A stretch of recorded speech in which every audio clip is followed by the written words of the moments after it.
एक था मेंढक। राजमहल में जाने का जो रास्ता था, उसी रास्ते के किनारे बहुत बड़ी दीवार थी।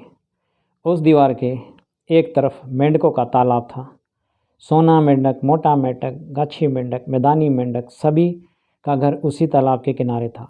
मेंढकों का सरदार, जो बूढ़ा मेंढक था, वह दीवार के किनारे पर पुराने वृक्ष की दरार में रहता था, जो सुबह होते ही सभी को आवाज़ देकर जगाता था। आ गेंग गेंग गेंग, देख देख देख, बेंगू बेंगू बेगाची। यह कहकर वह घमंड से गाल फुलाकर पानी में कूद पड़ता और तभी सारे मेंढक आया आया आया, थाक थाक थाक कहकर नींद से उठकर मुंह धोकर दांत मांजकर तालाब के किनारे की सभा में बैठ जाते थे।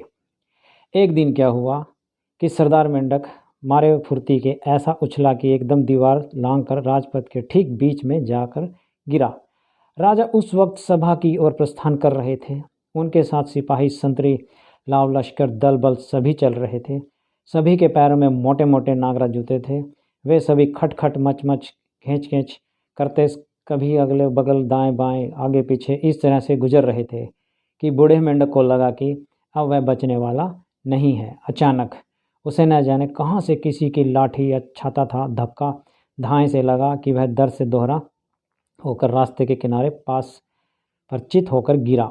बूढ़े मेंढक को काफ़ी चोट लगी थी, मगर उसके हाथ पैर टूटे नहीं थे। वह धीरे धीरे उठकर बैठ गया, फिर चारों तरफ ताककर दीवार में बनी एक सुराख देखकर झटपट उसमें घुस गया। वहाँ से बड़ी सावधानी से गर्दन निकालकर उसने देखा, सिर पर मुकुट और रंगीन पोशाक पहने राजा रोशनी से दमकते चार कहारों की पालकी में बैठकर राजसभा की ओर जा रहे थे।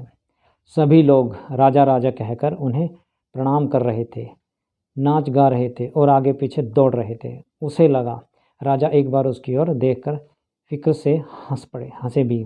बूढ़े मेंढक ने तभी दुखी से गहरी सांस लेकर सोचा, काश हमारा भी कोई राजा होता।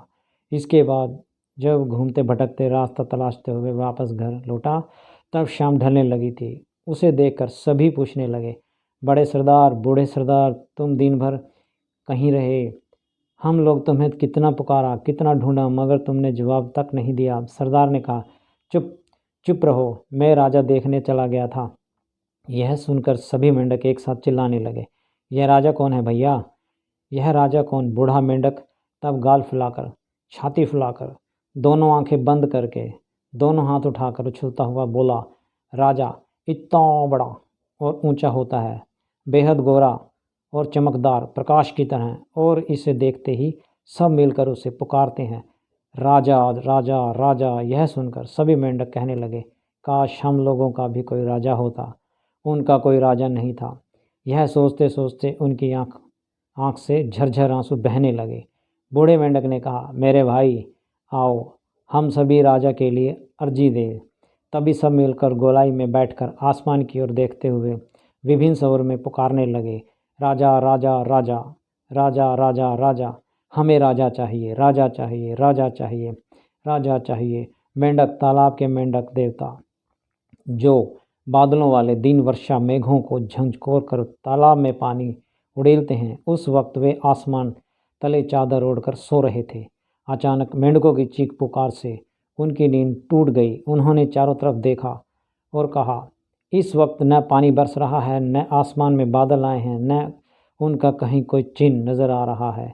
बच्चों, तुम सब इतना चिल्ला क्यों रहे हो? मेंढक बोला, हमारा कोई राजा नहीं है, हमें राजा चाहिए। देवता ने कहा, यह ले राजा। यह कहकर उन्होंने एक सूखे पेड़ की डाल को तोड़कर उनके सामने फेंक दिया। टूटी डाल तालाब के किनारे टेक लगाकर खड़ी रही। उसके सिर पर काफ़ी बड़े बड़े कुकुरमुत्ते चांदनी में चमक रहे थे।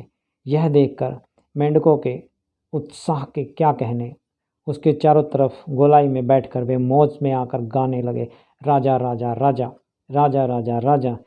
इस तरह 2 दिन बीत गए, 10 दिन बीत गए। आखिरकार एक दिन मेंढक सरदार की पत्नी बोली, यह कोई राजा है? मेरे पति ने उस दिन जो राजा देखा था वह इससे बहुत अच्छा था। यह राजा न तो हिलता डुलता है, न देखता है, न सुनता है। यह राजा नहीं, खाक है। तब फिर बूढ़ा मेंढक पेड़ पर चढ़कर बोला, मेरे भाई लोग, आओ हम सभी निवेदन करें कि हमें एक बढ़िया राजा चाहिए। सभी मेंढक फिर से गोलाई में बैठकर आसमान की ओर देखने लगे। विभिन्न प्रकार के स्वर पुकारने लगे, राजा चाहिए, राजा चाहिए, बढ़िया राजा, नया राजा। यह सुनकर मेंढक देवता जाकर बोले, अब क्या बात है? अभी तो उस दिन तुम लोगों को राजा दिया था, इसी बीच अचानक क्या नई बात हो गई? मेंढकों ने कहा, यह राजा नहीं, खाक है। यह राजा बदसूरत है, यह ना हिलता है न डुलता है। ऐसा राजा नहीं चाहिए, नहीं चाहिए, नहीं चाहिए, नहीं चाहिए। मेंढक देवता बोले, अब शोर बंद करो, नया राजा दे रहा हूँ। यह कहकर एक बगुले की तालाब के किनारे खड़ा करके कहा, यह लो अपना नया राजा। यह देखकर सारे मेंढक चकित होकर कहने लगे, बाप रे बाप, कितना बड़ा राजा है। फैसा, चमकदार, गोरा, चिट्ठा, बढ़िया राजा, सुंदर राजा, राजा राजा राजा। बगुले को उस वक्त भूख नहीं थी, मछली खाकर उसका पेट भरा हुआ था, इसलिए उसने कुछ नहीं कहा, सिर्फ अपनी आंखें मिचमिचाकर एक बार इधर देखा, एक बार उधर देखा। इसके बाद एक टांग उठाकर चुपचाप खड़ा हो गया। यह देखकर सारे मेंढक और ज़्यादा उत्साहित हो गए। ये दिल खोलकर, गला फाड़कर गाने लगे। इस तरह सुबह बीती, दोपहर बीती, शाम बीती, सांझ भी ढल गई। इसके बाद चारों तरफ रात का अंधेरा छा गया। तब जाकर कहीं मेंढकों का गाना थमा। उसके दूसरे दिन सुबह सुबह उठाकर जैसे ही उन्होंने गाना शुरू किया कि तभी बगुला राजा ने आकर एक मोटे ताजे मेंढक को अपनी चोंच में लेकर टप से निगल लिया। यह देखकर सभी मेंढक अचानक बेहद घबरा गए। राजा की स्तुति में जो गाना वह गा रहे थे, वह आवाज़ एकदम धीमी हो गई। बगुला राजा मेंढक का जलपान करके एक टांग उठाकर ध्यान की मुद्रा में खड़ा हो गया। इसी तरह सुबह शाम एक एक मेंढक बगुला राजा के पेट में जाने लगा। मेंढकों की दुनिया में हाहाकार मच गया। सारे मेंढक सभा करके बोले, यह बड़े अन्याय की बात है, राजा को समझदार कहने की ज़रूरत है। आखिर वह हमारा राजा है, अगर वही ऐसा करेगा तो हम कहाँ जाएंगे? मगर उसे समझाए कौन? मेंढक सरदार की पत्नी बोली, इसके लिए इतना सोचने की क्या ज़रूरत है? इसमें परेशानी क्या है? मैं ही जाकर उसे कह देती हूँ। सरदार की पत्नी बगुला राजा के पैरों के पास जमकर बैठ गई, फिर हाथ मुँह हिलाकर तेज आवाज़ में बोली, ऐ राजा, तेरा भाग्य अच्छा है कि तू हम लोगों का राजा बना। तेरी आंखें अच्छी हैं, चेहरा अच्छा है, रंग अच्छा है, तेरी एक टांग भी अच्छी है, दोनों टांगें भी अच्छी हैं। बस एक ही बात अच्छी नहीं है कि तू हमें खाता क्यों है? सौंदे हैं उन्हें खाना, कीड़े मकोड़े, तितलियाँ, इन्हें तू भी खा सकता है। राजा होकर हमें ही खाना चाहता है? छी छी छी, राम राम राम राम राम। ऐसा कभी मत करना। बगुले ने देखा, उसकी टांगों के पास ही एक मोटा ताजा मेंढक बैठा है, कितना मुलायम, गोल गोल चेहरा भी है। यह सोचते उसने टप से बगुले राजा की लार टपक गई और खप से सरदार पत्नी उसके मुंह में जाकर गायब हो गई। यह देखकर मेंढकों की बोलती बंद हो गई। सभी एकाएक चुप होकर एक दूसरे का मुंह ताकने लगे। फिर मेंढक सरदार रुमाल से अपनी आंखें पोंछकर बोला, पाजी राजा,